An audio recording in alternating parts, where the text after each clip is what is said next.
All right, diving in. Today, it's project management fundamentals. You guys sent in some awesome excerpts from a university course. Yeah, a whole bunch. So we're talking project objectives, definitions, that design phase, Yeah, really that whole life cycle of a project, that initial spark of an idea to, you know, to getting it done. the big finish. Yeah, I think the completion. dollar. So by the end of this deep dive, you won't just be able to, like, talk about it. Right. You'll actually know how to do it. Put it into practice. For work, personal goals, Yeah. even planning that next big trip you've been thinking about. It's amazing, really. So many people, they just jump into projects head first. Yeah. No plan, no nothing, Yeah, I've been there. without laying any of that groundwork. Enthusiasm is good, Oh, yeah. but you got to have a plan. But you got to have that plan. So let's start at the very beginning. Okay. You've got this amazing idea, you're super excited, Yeah. but hold on, have you thought about whether it's even, feasible? Feasibility, that's it. It can't just sound cool, right? Exactly. Can't you sound too? You got to dig deeper. It's Yeah. not just about can we do it, it's should we? Oh, okay. And will anybody even care? Right, like what's the point? And that's where the SFA analysis comes in. SFA. Okay, I'm not familiar. Suitable, feasible, and acceptable. Okay, break that down for me. All right, so suitable. Yeah. Does it fit into the big picture? Okay, so like, is there a demand for this? Exactly. Market demand, your company's goals, or even your own personal values, it's got a line.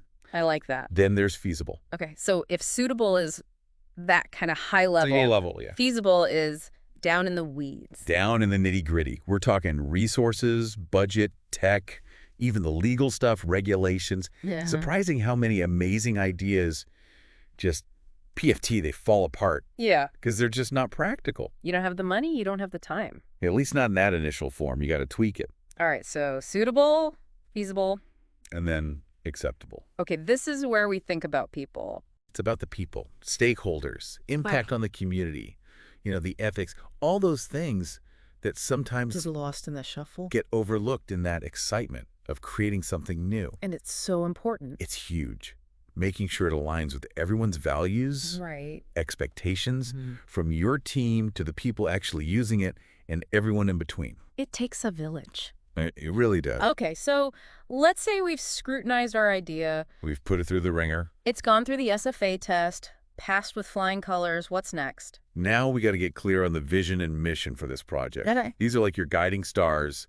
They'll keep you on track, It'll keep you inspired. and everyone involved too. Yeah, the vision, that's the big, audacious goal. It's the why that gets you up in the morning. Absolutely, and then the mission. The how, the concrete steps, to make that vision happen. So it's like, vision is, I want to change the world, Exactly. but the mission is, I'm going to make an app that connects people with volunteers. Nailed it. Something like that. The vision is the North Star, the mission. That's your detailed map to get there. I love that.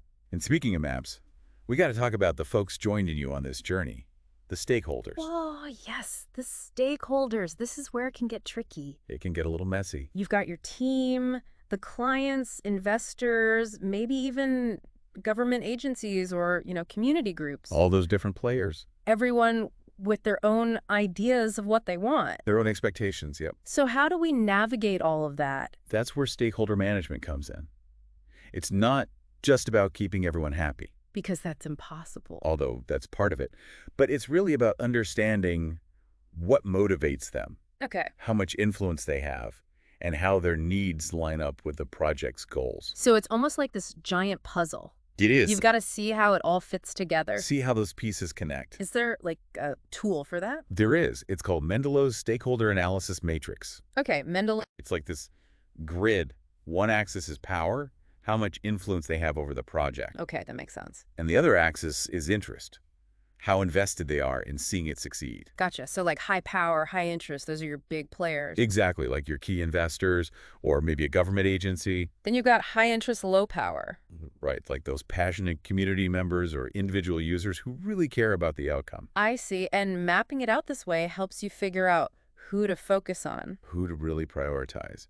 Who needs the most attention, whose buy-in is crucial. And who you maybe just need to like send an email to every now and then. Exactly. Keep them in the loop without overwhelming them. So it's really about strategy. It's all about strategy. Communication, engagement, making sure everybody feels heard. And that their concerns are taken seriously. Exactly. It's a balancing act. It really is. Okay, so we've got The feasibility studies, the vision and mission statements, we've analyzed our stakeholders. We're making progress. We're on our way, but I have a feeling there's more. Oh, there's definitely more. But we'll pause here Take a breather. and pick it back up in the next part. Sounds good to me. Okay, back again for more on project management. So we've got a good foundation, right? Yep. Feasibility, vision, stakeholders, scope. All those things. It's time to talk about priorities. Priorities. Because even with a perfect plan, there's always constraints. Time, budget, those pesky resources. You can't escape them. Nope. And knowing how to juggle all those, that's the real art of project management. Right, it's like that project management triangle I've heard about. You know it? Time, cost, quality. Can you really have it all? Fast, cheap, and good? That is the million-dollar question, isn't it? And honestly, the answer is usually no. Figures. But that's where the project priority matrix steps in. It's this tool that helps you make those tough calls. Okay, I like a good tool, so walk me through this matrix. Sure. So for each part of that triangle, time, cost, quality, you've got three options. All right, lay them on me. Constrain, enhance, or accept. Constrain means it's fixed, can't budge. A hard limit, like my patience sometimes. Exactly. Enhance, that means you're going to go above and beyond, make it amazing. Really invest in that area. Yep. And then accept, that's where you're flexible, willing to tolerate some wiggle room. So, like, maybe constrain the budget, gotta stick to the numbers. Right? But you enhance quality, you really want this thing to shine. Yep. You're willing to put in the extra effort. And maybe the timeline, things happen. Things always happen. So you gotta be able to roll with it. It's all about understanding those trade-offs, how they're all connected. Time, cost, quality, they all affect each other. Makes sense. So we've got priorities set, boundaries are clear. Now, how do we break down this giant project into, like, bite-sized pieces? That's where the work breakdown structure comes in, the WBS. Okay, WBS, I'm intrigued. It's a bridge from that big picture to the tiny details, like a roadmap with every single step laid out.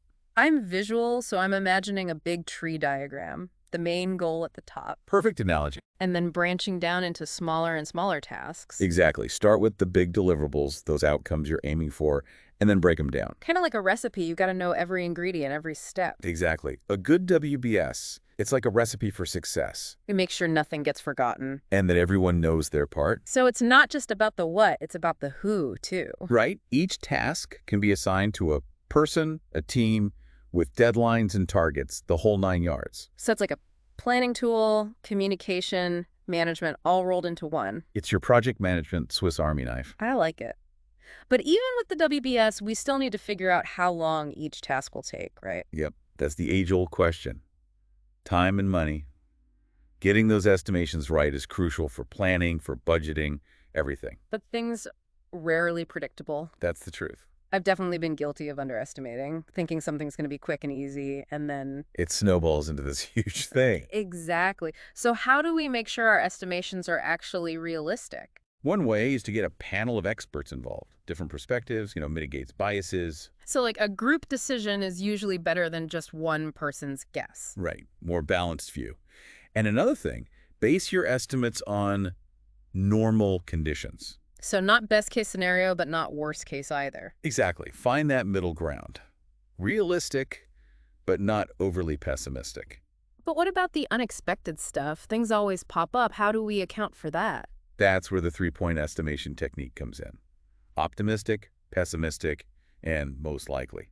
I've heard of that, but never really understood it. Break it down for me. Okay, so let's say you're figuring out how long it takes to design a website. You ask your team, best case scenario, everything goes perfectly. How fast can we do it? Okay, so that's the optimistic estimate. Right. Then you ask, worst case scenario, everything goes wrong. How long could it realistically take? Pessimistic. Yep. And finally, okay, realistically, considering potential hiccups, how long do we think this will actually take? So that's your most likely. Exactly. Gives you a range, a spectrum. So you're prepared for anything. Right. And you can use a formula to calculate a weighted average, putting more emphasis on that most likely estimate. This is great. I'm feeling way more confident about estimations now. But how do we actually use these time estimates to create a schedule? That's where project scheduling comes in. Creating that detailed timeline, when each task starts, when it ends, taking into account all those dependencies, resources, and those time estimates we just talked about. This is getting pretty in-depth, and I'm ready for more. But let's take a break here, and we'll come back for the final part of this deep dive. back for the final part of our project management deep dive.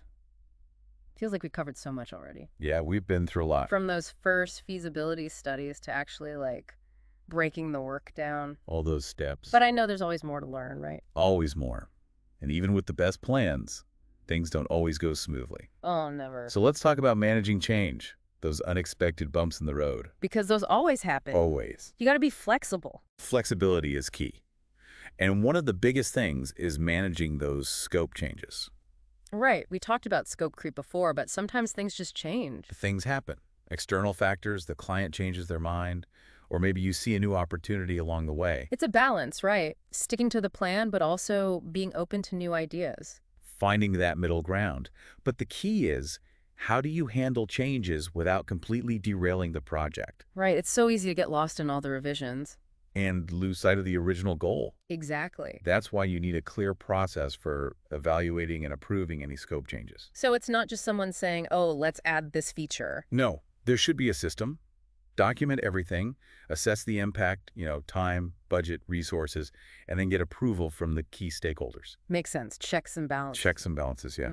And with any changes, communication is key. Oh, communication is everything. Keep everyone in the loop, the team, stakeholders, everyone who needs to know what's going on. Transparency. Regular updates. Clear explanations, address any concerns, that kind of thing. It's not just sending emails, it's really fostering that open dialogue. Exactly, making people feel heard. Absolutely.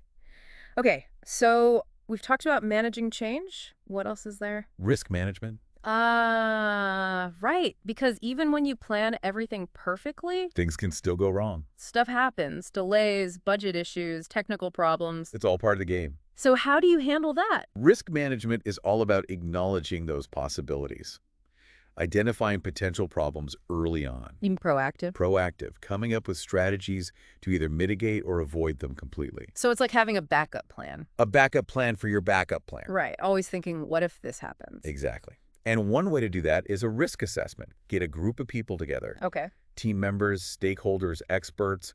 Brainstorm all the potential risks. You figure out how likely they are to happen, how bad the impact would be, and then come up with ways to address them. So, if you're planning a big outdoor event, you might think, what if it rains? Yep, that's a good one. Likelihood may be moderate, but the impact could be huge. Yeah, ruins the whole thing. So you might rent a tent, find an indoor backup location, or even reschedule the event. Smart. So you're prepared no matter what. Preparedness is key. But risk management isn't just about avoiding bad stuff. It's also about looking for opportunities. Yeah, that's interesting. Sometimes a risk can actually turn into a chance for something even better. Like a hidden benefit. Exactly.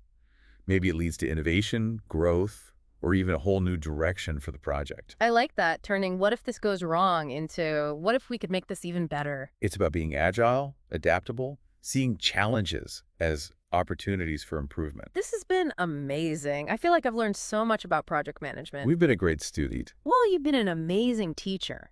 Seriously, breaking it all down so clearly, I feel like I can tackle anything now. That's what we like to hear. And remember, project management is a journey. Always learning. Every project is a chance to grow, refine your skills, expand your knowledge. Keep those skills sharp.